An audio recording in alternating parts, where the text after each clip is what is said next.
Saudi আরবের সাথে বেসামরিক পরমাণু চুক্তির ২৪ ঘন্টার মাথায় নতুন শর্ত জুড়ে দিলেন ডোনাল্ড ট্রাম্প। চুক্তি কার্যকর করতে হলে সৌদিকে আব্রাহাম অ্যাকর্ডে যোগ দিয়ে ইসরায়েলের সাথে সম্পর্ক স্বাভাবিক করতে হবে এবং ইউরেনিয়াম সমৃদ্ধ করার সুযোগ পাবে না রিয়াদ। চুক্তি হয়ে যাবার পর কোনো নতুন শর্ত এমন প্রশ্নের জবাবে জ্বালানি মন্ত্রণালয়ের ওপর চাপ চাপালেন ট্রাম্প। তবে মার্কিন গণমাধ্যমের ধারণা এর পেছনে আছে নেতানিয়াহুর চাপ। হুট করে মত পাল্টানো এবং চুক্তি থেকে সরে আসার জন্য বরাবরই আলোচিত প্রেসিডেন্ট ট্রাম্প এবার একই কাজ তিনি করেছেন সৌদি আরবের সাথে।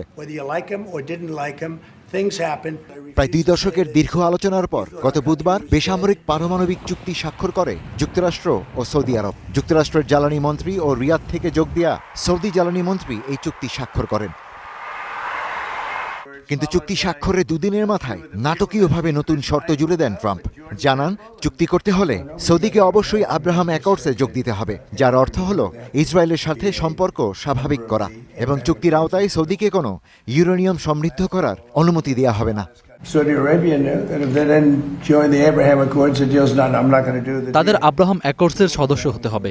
মধ্যপ্রাচ্যের ভবিষ্যতের জন্য এটি খুব গুরুত্বপূর্ণ। আমি মনে করি একসময় তারা এতে যোগ দেবে, কোনো ইউরেনিয়াম সমৃদ্ধকরণ নয়। এটি হবে কেবল বেসামরিক পারমাণবিক কর্মসূচি।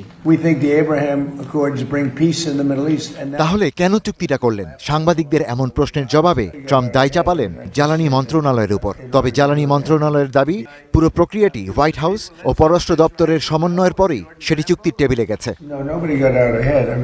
সিএনএন বলছে, চুক্তি ঘোষণার আগেই ট্রাম্প অসন্তুষ্ট ছিলেন, কারণ জ্বালানি মন্ত্রী ক্রিস রাইট তাকে জানাননি তিনি সেদিনই চুক্তির ঘোষণা দিতে যাচ্ছেন। শোনা যাচ্ছে, রিপাবলিকান গণমাধ্যমগুলো প্রশ্ন তুলেছে, ইসরায়েলের সঙ্গে সম্পর্ক স্বাভাবিক করা ছাড়া কেন সৌদি আরবের সঙ্গে এমন চুক্তি করা হলো।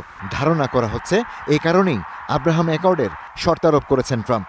এমনটাও বলা হচ্ছে, নেতানিয়াহুর হস্তক্ষেপও হতে পারে চুক্তি থেকে বেরিয়ে যাবার কারণ। Ishtiaq Hossain, star news.